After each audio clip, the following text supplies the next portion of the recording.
Kampus Universitas Pembangunan Indonesia Manado, Fakultas Keperawatan. Di sini saya akan menjelaskan sedikit tentang dampak korupsi terhadap pelayanan kesehatan.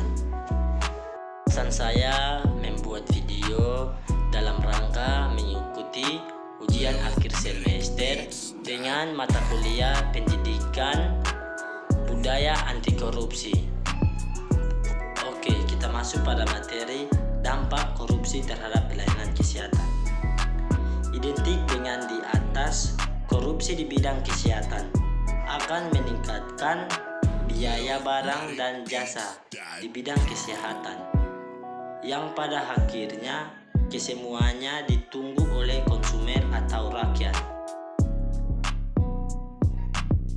Kondisi ini akan dapat menciptakan peluang-peluang KKN yang dapat berdampak langsung maupun tidak langsung terhadap pelayanan kesehatan masyarakat.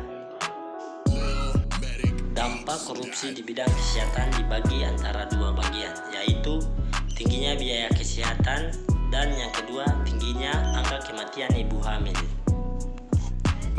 Organisasi Kesehatan Dunia dalam pernyataan yang diterbitkan di dalam resmi itu dijelaskan untuk mencapai target penurunan angka kematian ibu antara tahun 1990 dan tahun 2015 seharusnya 5,5% per tahun. Tingkat kesehatan masih buruk. Kesehatan adalah keadaan sejahtera dari badan, jiwa, dan sosial yang memungkinkan setiap orang hidup produktif secara sosial dan ekonomis. Pemeliharaan kesehatan adalah upaya penanggulangan dan pencegahan penggunaan kesehatan yang memerlukan pemeriksaan, pengobatan atau perawatan termasuk kehamilan dan persalinan. Banyaknya kasus gizi buruk. Masalah gizi khususnya anak pendek menghambat perkembangan anak muda dengan dampak negatif yang akan berlangsung dalam kehidupan selanjutnya, menunjukkan bahwa anak pendek yang sangat berhubungan dengan prestasi pendidikan yang buruk, lama pendidikan yang menurun, dan pendidikan yang rendah.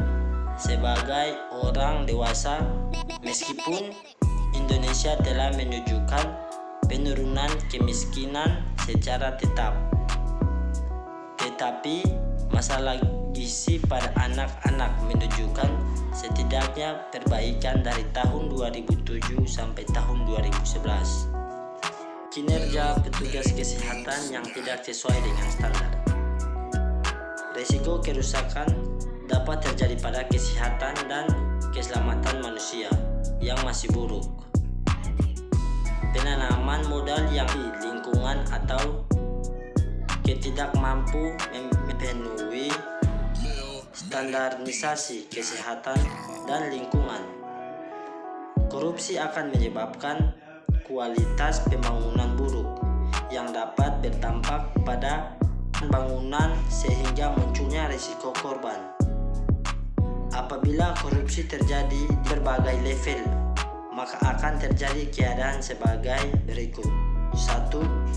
Organisasi rumah sakit menjadi sebuah lembaga yang mempunyai isi bayangan yang semakin gelap. 2. Ilmu manajemen yang diajarkan di pendidikan tinggi tidak menjadi refleks.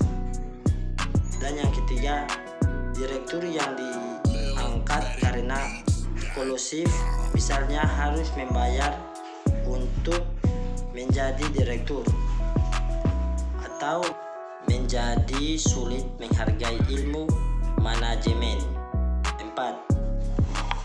Proses manajemen dan klinis di layanan juga cenderung akan tidak seperti yang ada di buku teks. Sekian materi yang saya sampaikan. Semoga kalian dapat menonton bisa memahami apa yang saya sampaikan. Dan jangan lupa untuk bergabung di kampus kami, kampus Universitas Pembangunan Indonesia Manado, terlebih khusus Fakultas Keperawatan. Mari kita nonton video ini sampai habis.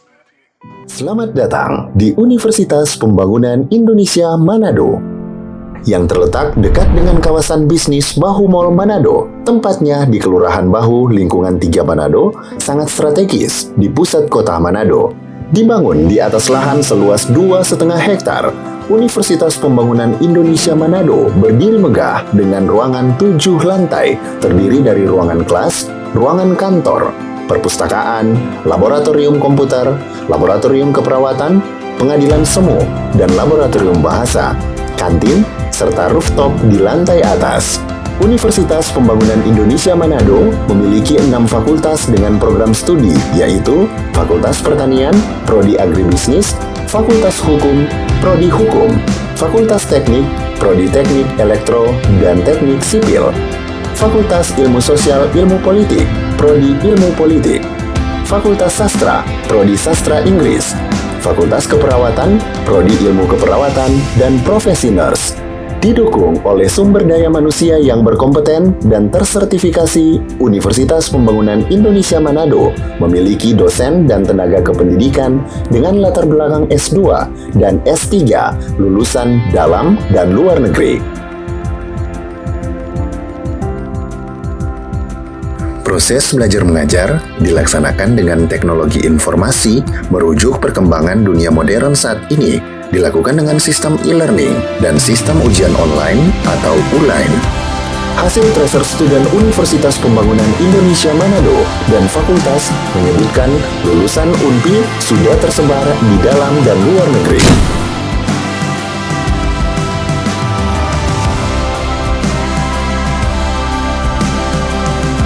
Selamat bergabung putra-putri terbaik bangsa. Kembangkan dirimu, raih cita-citamu setinggi bintang di langit. Kami siap menghasilkan generasi terbaik dan pemimpin di masa depan.